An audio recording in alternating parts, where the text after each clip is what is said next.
और हम दुआ करें कि हम उम्मीद करें कि इस बीच की रोशनी है, इसका जो प्रकाश है, कि हमें एहसास होगा कि हमारी जमीन, हमारे दरिया, हमारे समंदर, हमारी झीलें, हमारी फजाएं, ये सब का सब हमारा अपना है, हमारी विरासत है और इसकी प्रोटेक्शन, इसका कॉन्जर्वेशन हमारा फर्ज है। हम लोग देखेंगे all possible changes in my life, in my daily life. Protect the environment. I also commit to continuously motivate my family and others about the importance of environmentally friendly habits.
Forest and head of Forest and Principal Secretary PCCF Mr. रोशन जग्गी, सामने बैठे हुए सभी महानुभाव, मैं अपनी बात दो बहुत छोटी बातों से शुरू करूंगा। एक कहानी है जिसमें कि एक आदमी है, उसी डाल को काट रहा होता है जिस पे वो बैठा होता है, और हम लोग सोचते हैं कि वो आदमी कितना बेवकूफ़ है। हम भी पर्यावरण से ही हैं और पर्यावरण को ही दूषित कर रहे हैं। हम भी उसी तरह के हैं जो अपनी उसी डाल को काट रहा है जहाँ बैठे हुए हैं। एक दूसरी कहानी है कि एक मुर्गी थी जो सोने का अंडा देती थी, तो किसी ने सोचा कि इसको एक ही बार में सारे निकाल लेते हैं, तो काट दिया उसको। तो मुर्गी भी गई, अंडे भी गए। हम भी उसी तरह हैं। जिस पर्यावरण से हमें रोज़ दिन साफ़ हवा मिलती है, जिस पर्यावरण से हमें रोज़ दिन साफ़ पानी मिलता है, जिसकी वजह से हमें साफ़ मिट्टी मिलती है, उसको दूषित करने में हमने कोई कसर नहीं छोड़ी है। और जब कोई आदमी बोलता है कि आप ऐसा क्यों कर रहे हो, तो हमें लगता है ये भाषण दे रहा है, और मैं भी भाषण दे रहा हूँ, तो सुनने की क्या ज़रूरत है, यहाँ सुन रहे हैं, बोल के चले जाएंगे। ये विचार कितना गलत है, ये सबको सोचने की ज़रूरत है। आप उसी डाल को काट रहे हैं जहाँ पे आप बैठे हैं, आप उसी मुर्गी को काट रहे हैं जो सोने का अंडा देती है। आपको साफ़ हवा नहीं मिलेगी तो आप जीवित नहीं रहेंगे, साफ़ पानी नहीं मिलेगा तो आप जीवित नहीं रहेंगे। लेकिन हमें लगता है कि ये तो भाषणबाजी है, इसको हमें ध्यान देने की क्या ज़रूरत है। जम्मू कश्मीर में और हमारी पूरी सभ्यता में प्रकृति का बहुत बड़ा महत्व रहा है। आप हमारी सभ्यता में, जो भारत की सभ्यता रही है, उसमें पर्यावरण हमेशा से उसका इंटीग्रल पार्ट रहा है। हम पेड़ों की पूजा करते हैं, हम नदियों की पूजा करते हैं, हम चांद की पूजा करते हैं, हम सूरज की पूजा करते हैं। हमारे पूर्वज बेवकूफ़ नहीं थे, उनको पता था कि हम जिंदा हैं तो सूरज से जिंदा हैं। जिस एनर्जी को आप लेते हो, चाहे जिस तरह से भी लो, तो सूरज की एनर्जी है। जिस फॉर्म में भी मिलती है वो सूरज की एनर्जी है। आप जो चावल खाते हैं वो भी सूरज की एनर्जी है। आप जो चिकन खाते हो वो भी सूरज की एनर्जी से ही बनता है। अगर वो नहीं हो तो कुछ नहीं होगा। रात होती है चांद की वजह से होती है।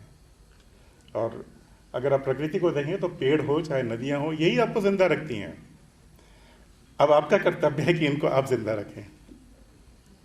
ये बहुत ही फंडामेंटल है। अगर आप नदियों को जिंदा नहीं रखेंगे, आप पेड़ों को जिंदा नहीं रखेंगे, तो आप प्रकृति की कल्पना कर सकते हैं।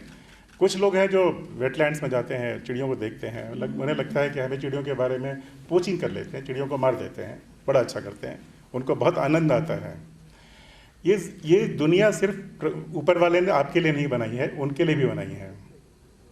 जो आपके मेहमान हैं, जो बाहर से आते हैं, जो दूसरे जीव जंतु हैं, चाहे वो बियर हो, चाहे वो लेपर्ड हो, चाहे कोई भी, उनको भी जीने का हक है, उनको भी खुश रहने का हक है। हम पर्यावरण से हैं, पर्यावरण हमसे नहीं है। पर्यावरण जिंदा नहीं रहेगा तो हम नहीं होंगे, दूसरे जीव जंतु आ जाएंगे। आज से दुनिया में पहले कई मास एक्सटिंक्शंस हुए। मास एक्सटिंक्शन मतलब मैं समझाना चाह रहा हूँ जिसमें दुनिया में रहने वाले ज़्यादातर जीव जंतु मर गए। हम में से कुछ लोग सिर्फ डायनासोर के बारे में जानते हैं कि डायनासोर एक्सटिंक्ट हो गए 65 मिलियन ईयर्स अगो, लेकिन उस तरह की इंसिडेंट्स बहुत बार हुई दुनिया में। और अब में से बहुत कम लोग शायद ये जानते होंगे कि about few million years ago humans were very close to extinction. तो ये मजाक नहीं है, पर्यावरण मजाक नहीं है। और अगर आज के दिन में सिर्फ इतनी भावना लेके हम वापस जाएं कि पर्यावरण मजाक नहीं है, it can happen to us. इस दुनिया में जिंदा है, कोई किसी को पता है कि कोई प्लैनेट बी है जहां पे हम जा सकते हैं? अगर कोई गाड़ी का एक्सीडेंट होता है तब से उतर जाएंगे नहीं? अगर आपको पता हो कि इस गाड़ी का एक्सीडेंट होने वाला तो क्या करोगे? उतर जाओगे। धरती से उतर के कहां जाओगे? कोई दूसरा प्लैनेट तो है ही नहीं, कोई प्लैनेट बी तो है नहीं।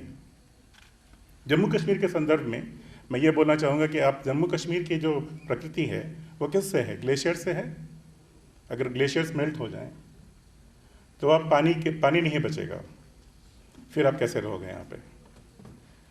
तो जितने भी बच्चे हैं यहाँ पे, जितने भी बुजुर्ग लोग हैं और जितने भी लोग जो हमारी श्रेणी में सीनियर सिटीजन्स हैं, उन सबसे मेरी गुजारिश है कि प्रकृति को मजाक में नहीं लें। The World Environment Day was established in 1972 by the United Nations at the Stockholm Conference on Human Environment. That had resulted from wide-ranging discussions on the integration of human interactions and the overall larger environment.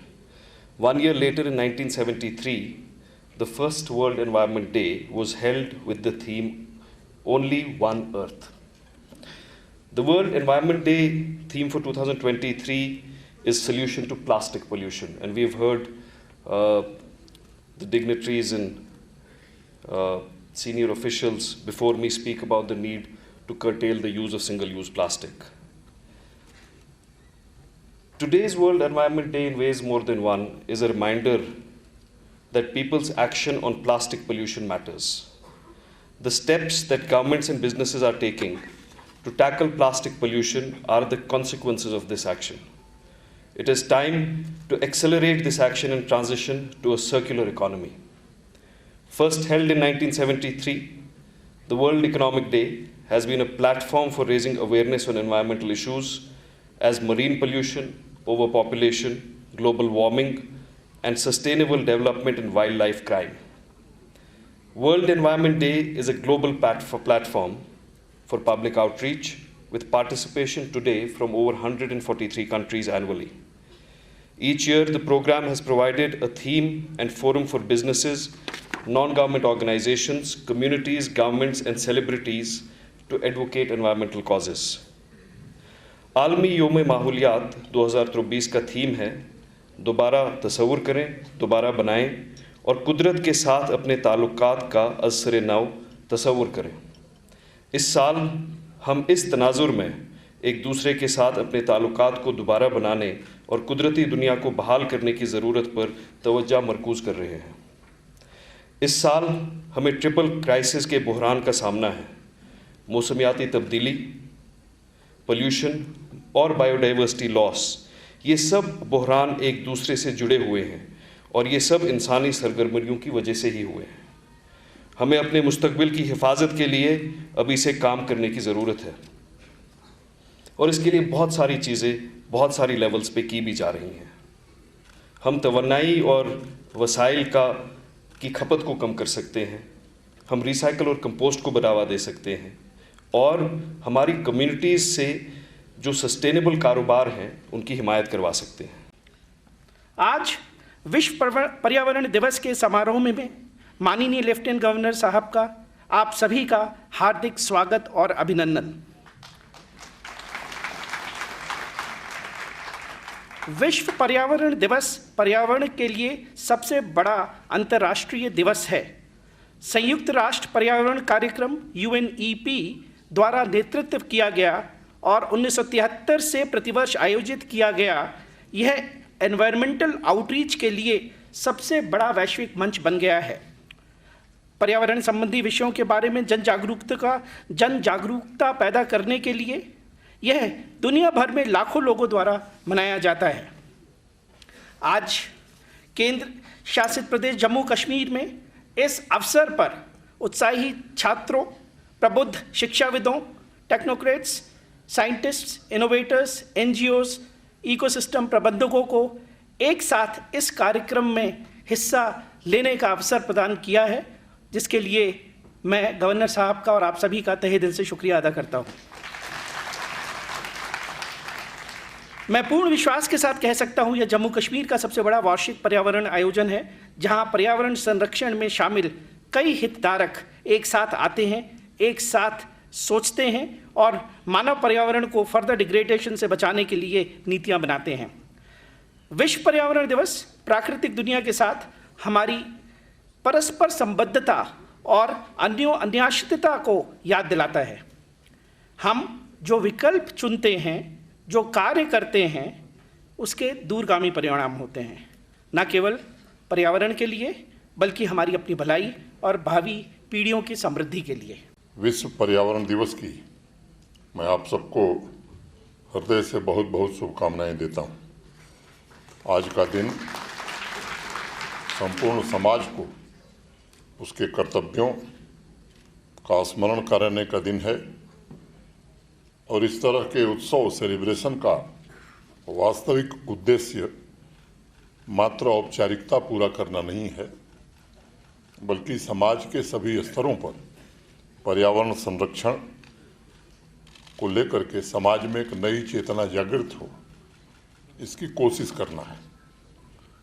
इसलिए मैं इसे कोई सरकारी कार्यक्रम नहीं मान रहा हूं, बल्कि इसे समाज के उत्सव के रूप में हमें देखने की जरूरत है। सिर्फ एक दिन हम पर्यावरण के प्रति जागरूक हों, समाधान इससे नहीं हो सकता, बल्कि पर्यावरण के प्रति संवेदना हमारी आदत में शुमार हो जाए, मैं समझता हूं तब हम लक्ष्य प्राप्त कर सकेंगे।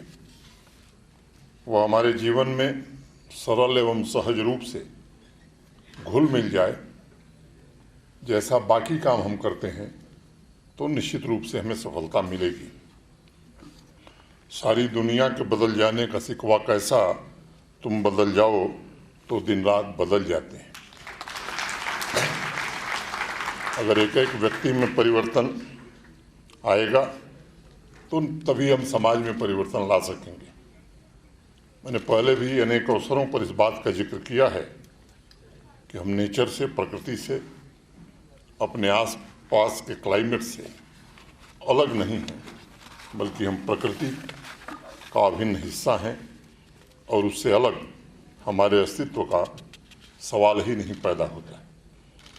ये हम सबका सौभाग्य है कि निस्वार्थ भाव से प्रकृति ने हमें वह सब कुछ दिया है जो एक बेहतर जीवन के लिए आवश्यक होता है, और इसलिए हमें भी प्रकृति के प्रति संवेदनशीलता दिखानी चाहिए और उसके संरक्षण के प्रयास करने चाहिए। साथियों, संयोग से बीते हुए कल यानी 4 जून को एक देश के बड़े मशहूर संत हुए कबीरदास जी, उनकी जयंती थी और उन्होंने पर्यावरण संरक्षण को लेकर के समाज को जागृत करने के लिए एक बड़ी अच्छी सी कविता लिखी थी। उसकी 2 पंक्तियां मैं आपको उद्धृत करूंगा, जिसमें उन्होंने कहा, वृक्ष कबहु नहीं फल बखै, नदी न संचय नीर, परमारथ के कारण साधुन धरा शरीर। ये बड़ी गूढ़ बात है कबीरदास की कि प्रकृति और संत ये दोनों का स्वभाव एक ही है और दोनों उपकार का काम करते हैं, परोपकार का काम करते हैं। पेड़ कभी भी अपना फल नहीं खाता, नदी कभी अपना जल नहीं पीती, और ऐसे ही संत भी मनुष्यों के परोपकार के लिए ही अवतरित होते हैं। हमारे जो पुराने प्राचीन ग्रंथ हैं, अगर उनमें भी आप देखेंगे तो भगवत गीता में एक श्लोक है, अस्वतः सर्ववृक्षाणाम, वृक्षों में भी जीवन है, और भगवान कृष्ण तो खुद ही वृक्षों में पीपल हैं, ऐसा हमारे शास्त्रों में कहा गया। ये हमारी संस्कृति रही है प्राचीन काल से लेकर, और अब तक भारतवर्ष इकोलॉजी और इकोनॉमी में बैलेंस स्थापित करके आगे बढ़ा है। आज हम इकोलॉजी को रिस्टोर करने तथा प्लास्टिक प्रदूषण को कम करने के जो भी उपाय कर रहे हैं, मैं मानता हूँ आने वाली पीढ़ियों के लिए, चाहे वो गांव में रहने वाले लोग हों या शहर में रहने वाले लोग हों, एक प्रकार से वरदान साबित होंगी। और कबीरदास जी की कही हुई बात, जिस दिन समाज के सभी वर्ग में और सभी स्तरों पर एक जागृत चेतना के रूप में जन्म लेगी, उस दिन हम क्लाइमेट चेंज की चुनौतियों से निपटने में निश्चित रूप से कामयाब होंगे।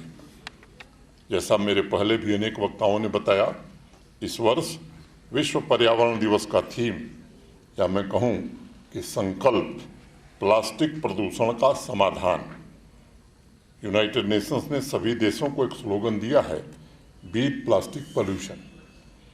इस स्लोगन को संकल्प में परिवर्तित करने और उसकी सिद्धि करने की जिम्मेदारी केवल जम्मू कश्मीर प्रशासन, वन और पर्यावरण विभाग की नहीं है, बल्कि पूरे समाज की जिम्मेदारी है। एक बड़े मशहूर लेखक हैं युवल नोआ हरारी, आप में से कुछ लोगों ने नाम सुना होगा। उन्होंने 21वीं शताब्दी की चुनौतियों का जिक्र करते हुए समाज की चेतना पर बड़ा करारा प्रहार किया और इंसान के प्रकृति के प्रति व्यवहार को बड़े कड़े शब्दों में परिभाषित किया है। युवल ने लिखा है कि हजारों साल से इंसान ने इकोलॉजी के सीरियल किलर के रूप में काम किया है और आज उसका स्वभाव मास मर्डरर की तरह हो गया है। और युवल ने चेतावनी दी है कि अगर हम इसी तरह व्यवहार करते रहेंगे तो शायद भविष्य में मानव सभ्यता के खत्म होने का खतरा पैदा हो सकता है। कुछ लोगों को शायद यह बात भय उत्पन्न करने वाली लगे और युवल लोगों को अलार्मिस्ट के तौर पर भी दिख सकते हैं, लेकिन क्लाइमेट चेंज का आज समाज और अर्थव्यवस्था दोनों पर पड़ रहा प्रभाव इस बात का प्रमाण है कि कहीं न कहीं उनकी बात में सच्चाई ज़्यादा है। पिछले कुछ सालों में विज्ञान ने जितनी तरक्की की है, प्रकृति की धन संपदा संयोग से या दुर्भाग्य से मैं कहूँ उतनी ही कम होती गई है। अगर हमारा प्राकृतिक तंत्र, हमारी इकोलॉजी कमज़ोर पड़ती रहेगी तो साइंस ही नहीं बल्कि पूरे यूनिवर्स को खतरा पैदा हो सकता है। और जिस रफ्तार से हम तरक्की कर रहे हैं, यकीन मानिए वो तरक्की रुक जाएगी। साथियों, इस वर्ष पर्यावरण दिवस पर जन जन में इस चेतना को पैदा करना होगा और प्लास्टिक प्रदूषण पर लोगों की कार्रवाई, उनका योगदान बहुत मायने रखता है। अभी आपने शॉर्ट फिल्म्स के माध्यम से देखा, एक सराहनीय प्रयास वन पर्यावरण विभाग ने किया है। हमारे बच्चे विशेष रूप से इसमें बहुत आगे बढ़ चढ़ करके हिस्सा लिए हैं। प्लास्टिक प्रदूषण से निपटने के लिए तथा इस प्रक्रिया को तीव्र गति प्रदान करने के लिए सरकार के साथ जब तक समाज नहीं जुड़ेगा तब तक इससे मुक्ति हमें नहीं मिलेगी। इसी सभागार में पिछले महीने संपन्न हुई G20 की मीटिंग में विभिन्न देशों के प्रतिनिधियों ने सस्टेनेबल टूरिज्म तथा इको टूरिज्म पर बड़ी विस्तार से चर्चा की थी। ये सच है कि 55% फॉरेस्ट और ग्रीन कवर तथा 42 प्रकार की वन्य प्रजातियों के साथ जम्मू कश्मीर देश में सबसे विविध जंगल वाले क्षेत्र में शामिल है। लेकिन ये भी हकीकत है कि हमें इसके संरक्षण और इसमें और अधिक वृद्धि के लिए निरंतर प्रयास भविष्य में करने होंगे। जिस प्रकार जम्मू कश्मीर आज तेजी से विकास की राह पर अग्रसर है और टूरिज्म सेक्टर नई ऊंचाइयों को छूने की कोशिश कर रहा है, उस परिदृश्य में विकास और पर्यावरण संरक्षण के बीच एक बेहतर संतुलन सुनिश्चित करने में फॉरेस्ट डिपार्टमेंट अपनी महत्वपूर्ण भूमिका का निर्वहन कर रहा है। समाज के लोगों को भी इसमें आगे आने की आवश्यकता है। मुझे उम्मीद है कि हमारा वन विभाग क्लाइमेट चेंज और पर्यावरण पर हो रहे प्रतिकूल प्रभावों को कम करने के निरंतर प्रयास आगे भी जारी रखेगा। इस दिशा में green Jammu and Kashmir drive योजना, हर गांव हरियाली, पेड़ लगाएं बेटी के नाम, अनेक पहल ने इसमें महत्वपूर्ण योगदान दिया है और मुझे भरोसा है कि हम विकास तथा पर्यावरण के बीच संतुलन बनाए रखने के लिए भविष्य में आप सबके सहयोग से जरूर कामयाब होंगे। पिछले कुछ महीनों में अनेक रिसर्च पेपर्स आए हैं और जिसमें कहा गया है कि विनाशकारी क्लाइमेट चेंज को रोकने और जैव विविधता के नुकसान को कम करने में यह जो दशक है वो सबसे ज़्यादा मायने रखता है और इसके लिए प्लास्टिक प्रदूषण को रोकना अनिवार्य होगा। अगर हम अगले 10 सालों में अपनी इकोलॉजी को रिस्टोर करने में चूक गए तो आने वाले समय में कम से कम 1 मिलियन प्रजातियां विलुप्त हो सकती हैं और पूरे विश्व में इतना प्लास्टिक इकट्ठा हो जाएगा कि कम से कम 3 बार पूरे प्लेनेट को उसे ढका जा सकेगा। तस्वीर बड़ी भयावह है।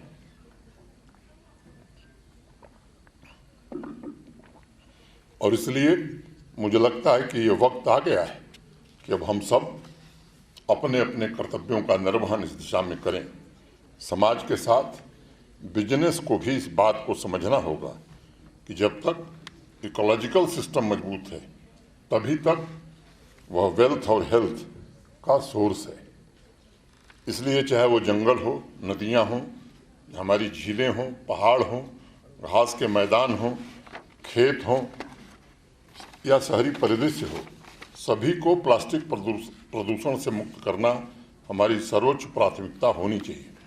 बर्फ से ढके पहाड़ों, शानदार जंगलों, अल्पाइन घास के मैदानों, शांत झीलों और नदी की धाराओं की हमारी प्राकृतिक विरासत को प्लास्टिक प्रदूषण तथा अन्य सभी प्रदूषण से बचाना केवल हमारी जिम्मेदारी नहीं है, बल्कि मैं समझता हूँ कि आज हमारा ये संकल्प होना चाहिए और उस हिमालयी परिदृश्य की अपार पर्यटन क्षमता विकास की व्यक्तिगत क्षमता बन सके, इसके लिए हमें एक साथ मिलकर के आगे बढ़ने की आवश्यकता है। एक बड़ा प्राचीन ग्रंथ है अपने देश का, अथर्ववेद, उसकी एक लाइन में कोट करना चाहूँगा जिसमें कहा गया है कि हे प्रभु, जो भी पेड़ मैं काट रहा हूँ वह फिर जल्दी से बड़ा हो जाए। यह प्राकृतिक धरोहर को सहेजने की हमारी संस्कृति तथा सभ्यता को दर्शाता है और यह भय उत्पन्न करने वाली बात नहीं है, बल्कि सामान्य सी बात है कि जब तक धरती और हमारा पर्यावरण सुरक्षित है तभी तक हम सबका भविष्य भी उज्जवल है। साथियों, अभी 3 तारीख को पेरिस में 169 मेंबर स्टेट्स प्लास्टिक प्रदूषण की चुनौती पर चर्चा करने के लिए इकट्ठे हुए थे। एक बात जो निकल कर के सामने आई वह यह थी कि लंबे समय तक प्लास्टिक पूरे विश्व में डिफ़ॉल्ट ऑप्शन था। पूरा विश्व इस बात को अब स्वीकार कर रहा है कि प्लास्टिक को हमारे जीवन के सभी क्षेत्रों से दूर नहीं किया जा सकता है, लेकिन हमें आज प्लास्टिक के उपयोग में सर्कुलेटरी प्रिंसिपल को अपनाना होगा। जैसा मेयर साहब ने कई बार बताया, मैं उसको फिर दोहराना नहीं चाहता हूँ। डाइवर्स इन कदमों पर हमें निश्चित रूप से मिलकर के काम करना होगा। मैं एक और तथ्य देख रहा था, पूरे दुनिया की आबादी करीब 8 बिलियन है।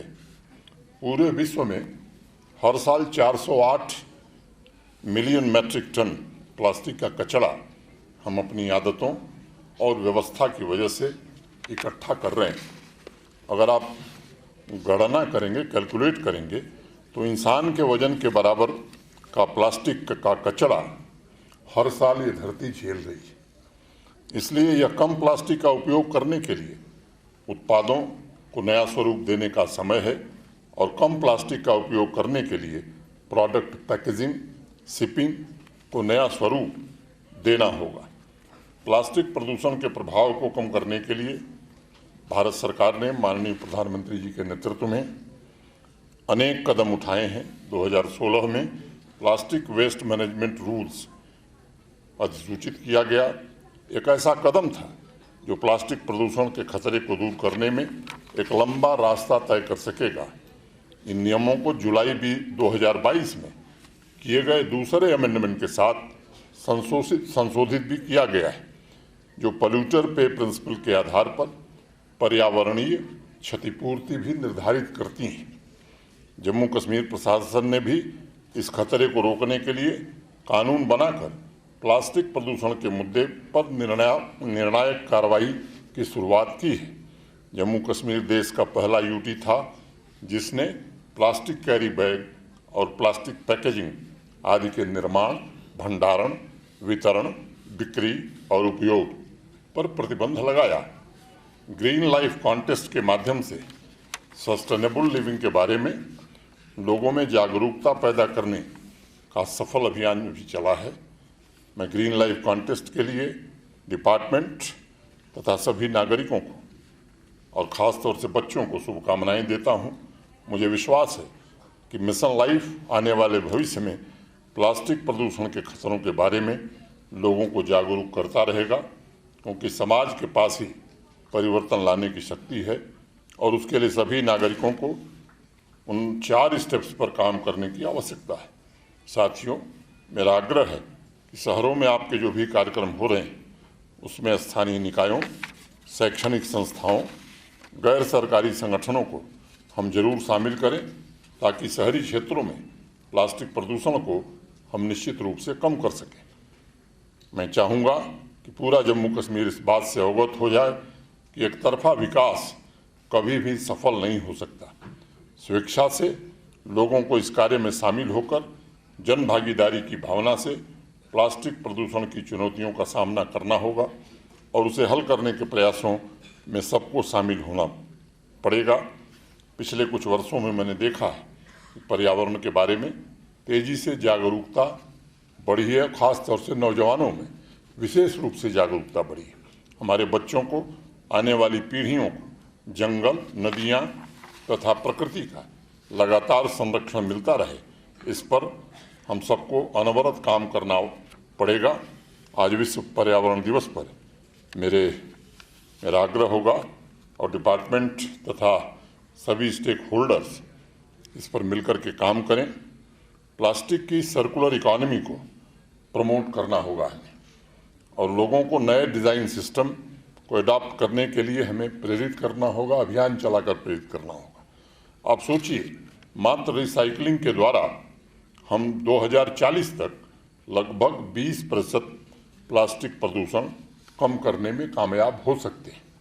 और जो लोग भी प्रोडक्ट की रीडिज़ाइनिंग और रीपैकेजिंग अडॉप्ट कर रहे हैं, उन्हें कैसे हम इंसेंटिव दे सकते हैं, उनको कैसे हम प्रोत्साहित कर सकते हैं, क्योंकि आज ये पूरी दुनिया में हो रहा है।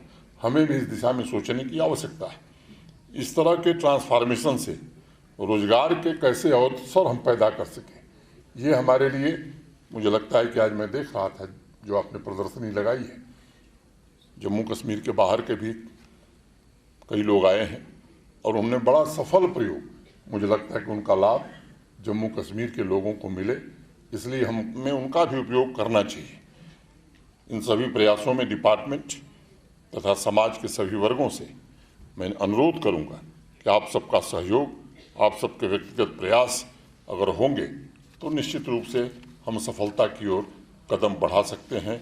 मैं एक बार फिर से धीरज गुप्ता जी, जग्गी साहब, इनकी पूरी टीम और ऐसे लोग जो सरकारी काम में तो नहीं हैं लेकिन पर्यावरण को लेकर के अपने अपने स्तर पर विशेष प्रयास कर रहे हैं, इन सब के प्रति मैं हृदय से कृतज्ञता ज्ञापित करता हूं और उम्मीद करता हूं कि निश्चित रूप से जम्मू कश्मीर की जो वास्तविक विरासत है, उस विरासत को सहेजने में हम सब सफल होंगे। बहुत बहुत धन्यवाद। नमस्कार। जय हिंद।